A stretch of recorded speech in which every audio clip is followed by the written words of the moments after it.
Serial मनसुंदर की कहानी में अब सोनी को उसके कर्मों की सजा मिलनी शुरू हो चुकी है।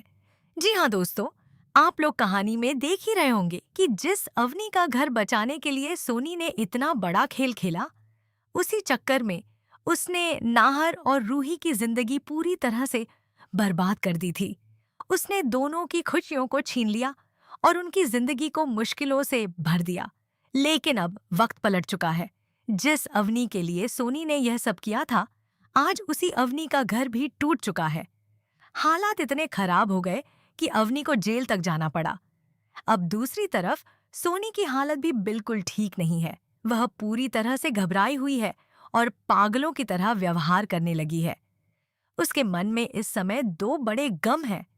पहला गम यह कि अवनी को जेल जाना पड़ा और दूसरा गम यह कि अगर नाहर ने सबके सामने सच्चाई बता दी कि रोमिल के कलंक को अपने सिर पर लेने का फैसला उसने सोनी के कहने पर किया था, तो फिर रतन जी सोनी को कभी माफ नहीं करेंगे।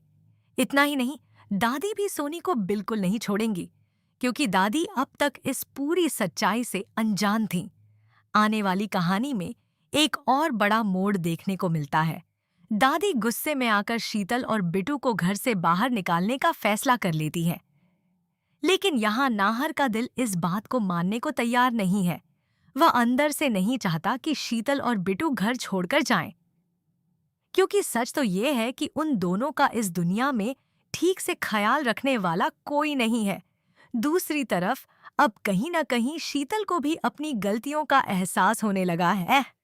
फिलहाल कहानी में एक अहम पल आता है, जब नाहर शीतल से हाथ जोड़कर रिक्वेस्ट करता है। वह उससे कहता है कि वह अपना केस वापस ले ले और उसकी बहन को जेल जाने से बचा ले।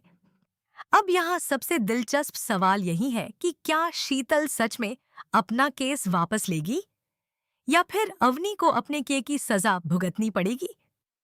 अब आगे की कहानी पर नजर डालते हैं। जैसे ही पुलिस अवनी को गिरफ्तार करती है, पूरे घर का माहौल अचानक बदल जाता है। घर में डर और तनाव फैल जाता है। यह देखकर सोनी घबराकर तुरंत रूही के पैरों में गिर जाती है और रोते हुए उससे माफी मांगने लगती है। इतना ही नहीं, दादी भी अपनी सारी अकड़ भूल जाती है। वह भी रूही के सामने हाथ जोड़कर खड़ी हो जाती है। जी हाँ दोस्तों, क्योंकि सोनी और दादी दोनों को अब भी यही उम्मीद थी कि रूही पहले की तरह सब कुछ चुपचाप सह लेगी। उन्हें लगता था कि शायद इस बार भी रूही अवनी के पापों की सजा अपने सिर पर ले लेगी और खुद जेल जाने की बात मान जाएगी। लेकिन इस बार कहानी में बहुत बड़ा बदलाव आ चुका है। अब रूही पहले वाली भोली और मासूम रूही नहीं रही। अब उसे साफ समझ आ चुका है कि सोनी और दादी ने उसके साथ कितना बड़ा धोखा किया था। इसीलिए इस बार रूही चुप रहने वाली नहीं है। रूही साफ और सख्त शब्दों में कह देती है कि जिसने गलती की है, सजा भी उसी को भुगतनी पड़ेगी। रूही का यह बदला हुआ रूप देखकर सोनी और दादी दोनों के होश उड़ जाते हैं। उन्हें बिल्कुल भी उम्मीद नहीं थी कि रूही इस तरह से उनके सामने खड़ी हो जाएगी। इसी बीच कहानी में एक और बड़ा ट्विस्ट आता है। उसी दिन नाहर जेल से बाहर आने वाला होता है। जैसे ही नाहर घर पहुंचता है, वह घर का बदला हुआ माहौल देखकर हैरान रह जाता है।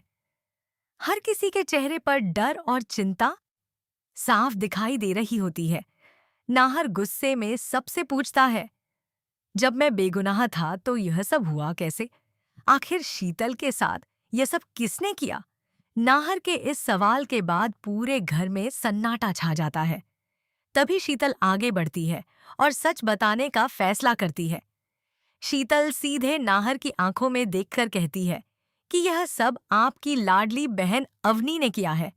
यह सुनते ही नाहर के पैरों तले जमीन खिसक जाती है। उसे यकीन ही नहीं होता कि उसकी अपनी बहन ऐसा भी कर सकती है।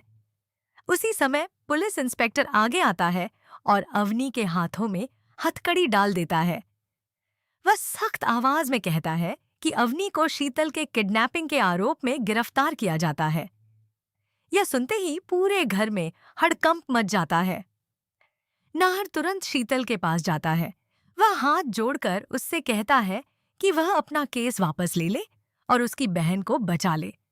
लेकिन इस बार शीतल किसी की भी बात मानने के लिए तैयार नहीं है। उसे अच्छी तरह याद है कि दादी ने उसके साथ कितना बुरा व्यवहार किया था। इतना ही नहीं, अब दादी उसे घर से निकालने का फैसला भी कर चुकी है। इसीलिए शीतल अब अपने फैसले पर अडिग है।